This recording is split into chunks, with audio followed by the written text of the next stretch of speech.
திருச்சி பொன்மலை காவல் உதவி ஆணையர் அலுவலகத்தின் பின்புறம் ரூபாய் நோட்டுகள் பிரிக்கப்பட்டதற்கான தடயங்கள் கைப்பற்றப்பட்ட நிலையில் அதன் விசாரணை நிலவரம் குறித்து செய்தியாளர் லெலினிடம் கூடுதல் விவரங்களை கேட்கலாம். லெலின், ரூபாய் நோட்டுகள் பிரிக்கப்பட்டதற்கான தடயங்கள் இருந்த நிலையில் அந்த என்னென்ன தடயங்கள் அங்கு இருந்ததாக காவல்துறை தரப்பில் தெரிவிக்கப்பட்டிருக்கிறது? திருச்சி பொன்மலை ரயில்வே பணிமனையில் இருக்கக்கூடிய ஊழியர்கள் குடியிருக்கக்கூடிய பகுதி இது.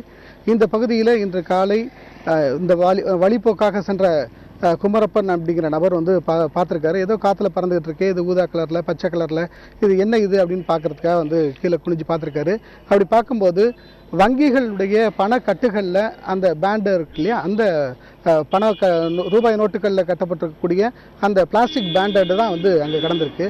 குறிப்பாக தேசியமயமாக்கப்பட்ட வங்கிகள் திருச்சியில் இருக்கக்கூடிய மத்திய பேருந்து நிலையம், அதே போல் தில்லை நகர், திருச்சியை சுற்றி இருக்கக்கூடிய பல்வேறு இடங்களில் இருக்கக்கூடிய தேசியமயமாக்கப்பட்ட வங்கிகளில் இருக்கக்கூடிய அந்த பணக்கட்டுகளுடைய அந்த லப்பர் பேண்டுகள் தான் வந்து இங்கே கடந்திருக்கு. அந்த வங்கிகளுடைய பெயர்கள், அந்த அந்த அந்த கட்டினுடைய பணத்தினுடைய மதிப்பு என்ன என்கின்ற விவரங்கள் அடங்கிய அந்த தாள்களோடு ஒரு 3000க்கும் மேற்பட்ட அந்த பேண்டட்கள் வந்து இங்கே கடந்திருக்கு. அந்த குமரப்பன் இப்போ நம்மோடு இருக்கார், அவர்கிட்ட நம்ம கேட்கலாம். நீங்கள் என்ன பார்த்தீங்க? பார்த்த உடனே உங்களுக்கு என்ன மாதிரியான சந்தேகங்கள் வந்துச்சு? காலையில் ஒரு 9 மணிக்கு ஆஃபீஸ் போகலாம் அப்படின்னு சொல்லிட்டு இந்த வழியாக வந்துகிட்டு இருந்தோம். இந்த வழி பார்த்தீங்க அப்படின்னா பொதுவாக அந்த ஜி கார்டன் சொல்லக்கூடிய இடம் வந்து பல்வேறு அரசியல் கட்சிகள் வந்து பொதுக்கூட்டம் நடத்தக்கூடிய ஏரியா.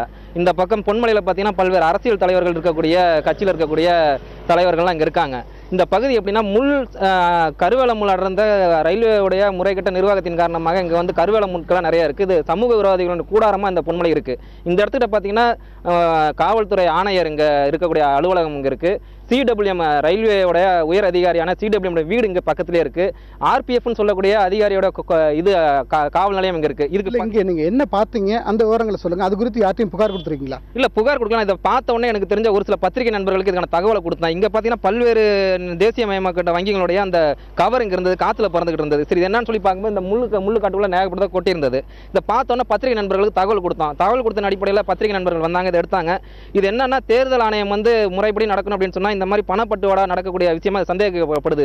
இது தேர்தல் ஆணையமும் காவல்துறை ஆணையர்களும் கொடுத்துருக்கக்கூடிய மிகப்பெரிய சவாலாக தான் நாங்கள் பார்க்குறோம். ஏன்னா பொன்மலையில் தான் நிறைய குடியிருப்பு பகுதிகள் இருக்குது, மக்கள் வசிக்கூடிய இடம். இந்த இடத்துல வந்து இந்த மாதிரியான பணக்கட்டுகள் இருந்திருப்பது என்பது பணப்பட்டுவாடா நடந்திருக்கக்கூடிய அனைத்து விதமான சந்தேகங்களையும் எங்களுக்கு ஏற்படுத்துது. இந்த சந்தேகத்தை ஊர்ஜிதம் செய்ய வகையில் நிறைய பணப்பட்டுவாடா நடந்ததால் செய்திகளும் இந்த பகுதி மக்கள்கிட்ட பரவிக்கிட்டு இருக்குது.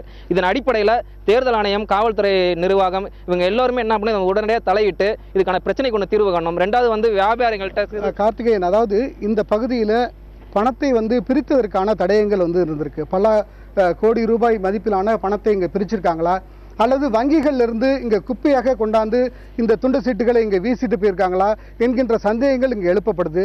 காவல்துறையினர் உரிய விசாரணை நடத்தி இந்த தேர்தல் நியாயமாக முறைப்படி நடத்துவதற்கு ஏற்பாடு செய்ய வேண்டும். அதற்கு தேர்தல் ஆணையமும் உரிய ஏற்பாடு செய்ய வேண்டும் என்பதுதான் இங்கே இருக்கக்கூடிய மக்களுடைய எதிர்பார்ப்பாக இருக்கு. கடந்த வாரம் வெள்ளிக்கிழமை புனித வெள்ளி வங்கிகளுக்கு விடுமுறை, அதே மாதிரி ஞாயிற்றுக்கிழமை நேற்று வங்கிகளுக்கு விடுமுறை. இடைப்பட்ட நாளில் சனிக்கிழமை அதுவும் வேலை நாட்களா அப்படிங்கிற தொடர்ந்து விசாரணை நடத்தப்பட்டு வருகிறதா? இந்த 3 நாட்களில் எடுத்தப்பட்ட பணம் தானா என்பது குறித்து தேர்தல் ஆணையத்திடம் ஏதேனும் உங்களிடமிருந்து தகவல்கள் பெற முடிஞ்சுதா?